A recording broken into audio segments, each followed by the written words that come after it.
Hi friends, welcome back to your channel Commerce Brilliance. I am Rajesh Kacholia. Today we are going to discuss about the dimensions of business environment. ठीक है बेटा, ये important है from the point of view of case studies, तो अच्छे से ध्यान देना। ठीक है, चलो। तो बेटा जो डायमेंशंस ऑफ बिजनेस एनवायरनमेंट है, इसमें स्पेसिफिकली आपके एक्सटर्नल फैक्टर्स को इंक्लूड करता है। किसको इंक्लूड करता है? एक्सटर्नल फैक्टर्स को, राइट। और एक्सटर्नल फैक्टर्स में भी कौन सा? General forces. क्या? General forces which consist of social, political, economic sorry, legal and technological, right. ये सारे एनवायरमेंट इसके अंदर आते हैं। इसके लिए एक वर्ड दिया है मैंने, स्पेड, इससे आप इसको याद कर सकते हैं, राइट। तो let start. As for social, तो सोशल एनवायरमेंट सोसाइटी जो कि लोगों से बनती है। किससे बनती है? लोगों से।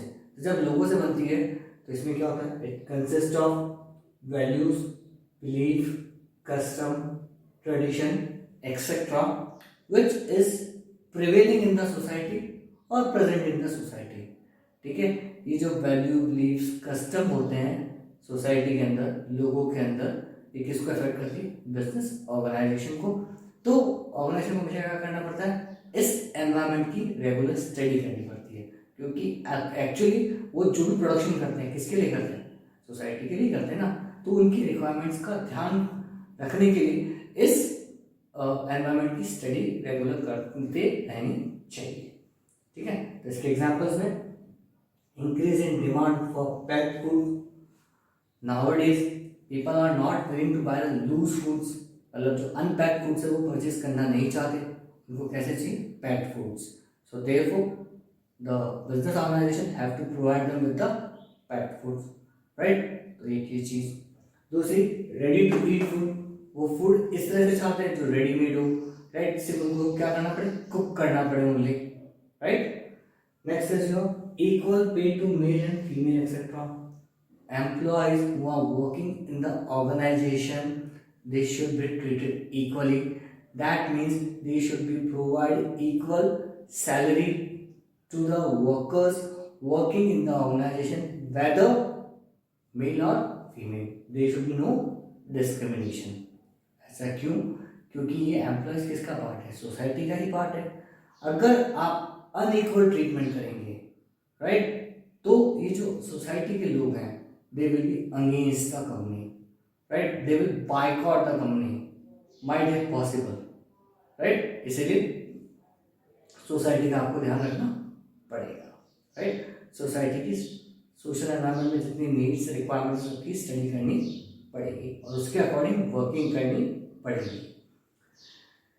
नेक्स्ट, इसके कंपोनेंट सोशल एनवायरनमेंट के: education level, composition of family and quality of life. Education level कि लोगों का स्टडी का लिटरेसी रेट क्या है। पीपल जो वहाँ लोग रहते हैं जिनके लिए आप प्रोडक्ट बना रहे हो, what is the literacy rate, उनका एजुकेशन लेवल क्या है, राइट। तो उस अकॉर्डिंग आप उनको प्रोडक्ट प्रोवाइड करोगे, right. Next is your composition of family, mails and females. एक फैमिली में मेल ज़्यादा है या फीमेल ज़्यादा है, तो उसके अकॉर्डिंग आपका फिर प्रोडक्शन होगा, राइट, उनकी रिक्वायरमेंट्स को ध्यान में रखते हुए। Quality of life which they are living, quality of life which they are living, it means living standard, right, whether they belong to lower level, whether they belong to middle class, the product which you are producing वो आप किस section of the society को ध्यान में रखते हुए produce कर रहे हो, उनकी कैसी लाइफ ऑफ क्वालिटी है, कैसा लिविंग स्टैंडर्ड है, इन सब को भी आपका ध्यान रखना पड़ता है। ठीक है, इन सब का भी आपको ध्यान रखना पड़ता है, right. Next is your political environment. Political environment, functioning of the government, that how the government is working. Government कैसे काम कर रही है, whether they are quick to respond to a situation, whether they are quick to take decisions for a situations. ठीक है, वो जल्दी से रिस्पॉन्ड कर लेती है, जल्दी से डिसीजन ले लेती है या नहीं ले पाती, इसके ऊपर। नेक्स्ट, इट्स एटीट्यूड, उसका एटीट्यूड क्या है towards different sectors prevailing in the economy और द कंट्री। कंट्री के अंदर जो डिफरेंट सेक्टर्स प्रिवेल कर रहे हैं उनके टूवर्ड्स उसका एटीट्यूड क्या है, वो क्या सोचती है, क्या पॉलिसीज है उसकी, क्या प्लान्स है, right. And next and the most important is political stability. That means the government which has been elected in the country should complete its tenure. मतलब जिस टाइम पीरियड के लिए उसको सेलेक्ट किया गया है वो टेन्योर को कंप्लीट करना चाहिए, तो एक ऑर्गेनाइजेशन, एक बिजनेस ऑर्गेनाइजेशन अपनी प्रॉपर वर्किंग कर सकती है। कैसे ध्यान रखते हैं? क्यों? क्योंकि वो जानती है उस गवर्नमेंट की पॉलिसीज क्या होगी, उनकी आइडियोलॉजीज क्या है, उनका बेसिस क्या है फंक्शनिंग का, right, so that they can work accordingly. अगर वही अनस्टेबल होगा तो वो प्रॉपरली वर्क नहीं कर पाएंगे, ठीक है। इसके example, implementation of new economic policy 1991। New economic policy 1991 means LPG. क्या? एलपीजी। 1991 के अंदर जो न्यू इकोनॉमिक पॉलिसी फॉलो करी गई थी तो उसके अंदर क्या हुआ था? एलपीजी फॉलो किया था, यानी लिबरलाइजेशन, प्राइवेटाइजेशन एंड ग्लोबलाइजेशन। ये पॉलिसी फॉलो करी थी। लिबरलाइजेशन के अंदर क्या हुआ था? लाइसेंसिंग सिस्टम रिमूव कर दिया गया था। प्राइवेटाइजेशन में प्राइवेट सेक्टर को वो कहते हैं ना इंपॉर्टेंस देने के लिए उसको आगे बढ़ाया, पब्लिक सेक्टर का रोल कम किया, right. And globalisation, foreign companies को इंडिया में आने की क्या मिल गई? उनको छूट मिल गई थी, राइट। सो देयरफॉर अब डोमेस्टिक कंपनीज को उससे इफेक्ट पड़ा, उनको कम्पीट करना पड़ेगा, राइट। तो ये जो पॉलिटिकल उन्होंने जो डिसीजन लिया कि कंट्री के अंदर एनईपी फॉलो कर दी, कि एलपीजी पॉलिसी फॉलो कर दी, कि अब फॉरेन कंपनीज भी इंडिया में आ रही है, फिर बिजनेस एनवायरनमेंट को इफेक्ट पड़ा, इंडियन एनवायरनमेंट को। हालांकि नाउ अब इसका पॉजिटिव इम्पैक्ट आ रहा है, right. Now Indian economy is strong. Next is your subsidies to textile industries. अब अगर वो किसी इंडस्ट्रीज को क्या प्रोवाइड करते हैं? सब्सिडीज प्रोवाइड करते हैं। कोई भी इंडस्ट्री, मैंने एग्जांपल दिया टेक्सटाइल इंडस्ट्रीज को, that means they are favouring any kind of industry which, जिनको क्या जरूरत है, विच रिक्वायर सम हेल्प, ठीक है। तो उससे क्या होगा? वो इंडस्ट्री आगे बढ़ेगी, उनको हेल्प मिलेगी। अब आगे बढ़ेगी तो ऐसी जब उनके पास एक इंडस्ट्री के पास फेवरेबल सिचुएशन होगी, क्या होगी? फेवरेबल सिचुएशन होगी जहां गवर्नमेंट का सपोर्ट है उनको, तो they can work efficiently and right. Components of political environment, policies of the government, मैंने बताया अभी। Ideology of the government, ideology basis कि गवर्नमेंट क्या सोचती है, क्या बेस है उसको वर्किंग करने का, फंक्शनिंग करने का, right. And relations with other countries, एक गवर्नमेंट की कैसे रिलेशन है अपने आसपास की कंट्रीज के साथ या दूसरी कंट्रीज के साथ, इससे भी बिजनेस एनवायरनमेंट को इफेक्ट मिलता है। दैट मीन्स अगर बिजनेस को कोई चीज़ चाहिए किसी और कंट्री तो वो इजीली मिल सकती है, राइट। बिजनेस अपनी कोई प्रोडक्ट किसी और कंट्री को इजीली प्रोवाइड कर सकता है। Next is your economic environment. अब हम बात करते हैं इकोनॉमिक एनवायरनमेंट। बेटा इकोनॉमिक एनवायरनमेंट टू पार्ट्स में कंसिस्ट है, एक तो इकोनॉमिक सिस्टम और एक इकोनॉमिक कंडीशन। इकोनॉमिक सिस्टम का मतलब हो गया कि आपकी कंट्री के अंदर सोशलिस्टिक पैटर्न है, कैपिटलिस्टिक पैटर्न है या फिर मिक्स्ड इकोनॉमी है, आपकी कंट्री में कौन सी तरह की इकोनॉमी फॉलो हो रही है, पहली चीज।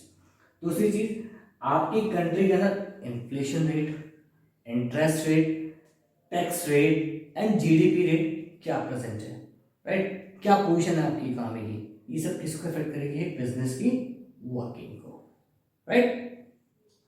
तो इसका एग्जांपल आप दे लो कि जैसे जब जीएसटी लगा तो it is going to affect the whole country, हर कंट्री को, पूरी कंट्री को इफेक्ट करेगा वो। डिमोनेटाइजेशन हुआ, पूरी कंट्री को इफेक्ट करेगा, राइट। इकोनॉमिक वर्क कहते हैं कि लोग कहते हैं कि इकोनॉमी थोड़ी टाइम के लिए पीछे चली गई, बट उसके अलग फैक्टर्स थे कि जिसके लिए डिमोनेटाइजेशन किया गया था। नेक्स्ट है आपका रेट ऑफ सेविंग्स। अब हम सेविंग्स की बात कर लें, अगर लोगों में सेविंग्स की कहते हैं ना, if they want to save more money, अगर वो सेव ज़्यादा करना चाहते हैं तो हम लोग क्या कह सकते हैं कि कंट्री के अंदर डिस्पोजेबल इनकम अवेलेबल है कि which can be use for investment, right. तो ये भी कंट्री के लिए अच्छी बात है। अब इसके कंपोनेंट्स में बात कर लेते हैं अपन।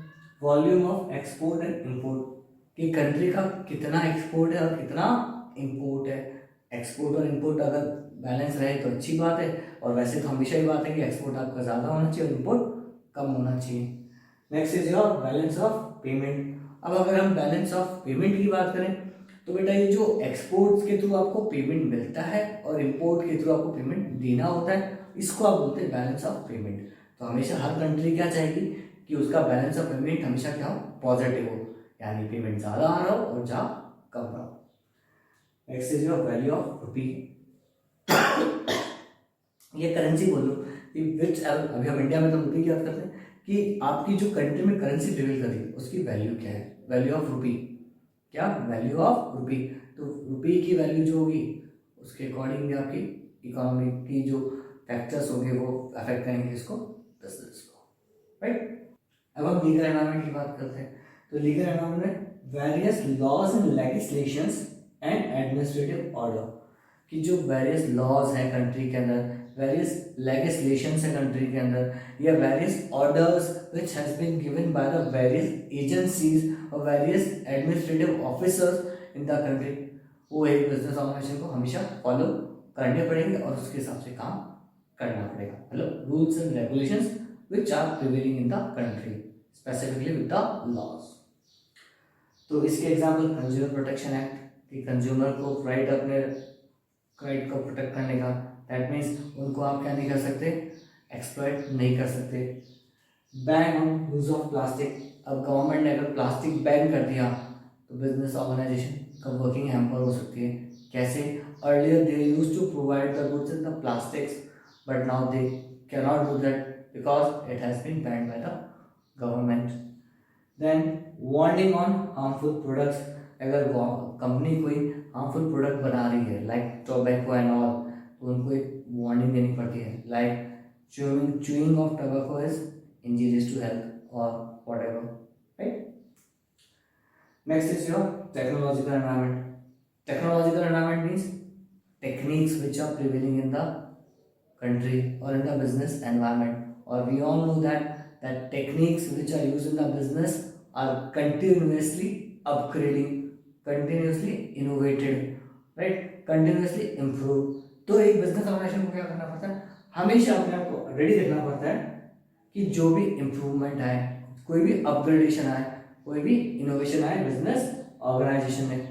ये मैंने यहाँ शॉर्ट में लिख दिया है, ठीक है। For example online shopping, now there is a trend in the country that people loves to do online shopping, उनको ऑनलाइन शॉपिंग करना ज़्यादा पसंद है, ठीक है, instead of going and buying to the shop. Next, जब वो ऑनलाइन शॉपिंग करते हैं ई पेमेंट्स आते हैं कि उनको डायरेक्टली पेमेंट करना पड़ता है, इलेक्ट्रॉनिक पेमेंट करना पड़ता है। और whether we are booking our railway tickets, bus tickets, tourism package and all whatever, हमको क्या करना पड़ता है, ई पेमेंट्स, राइट।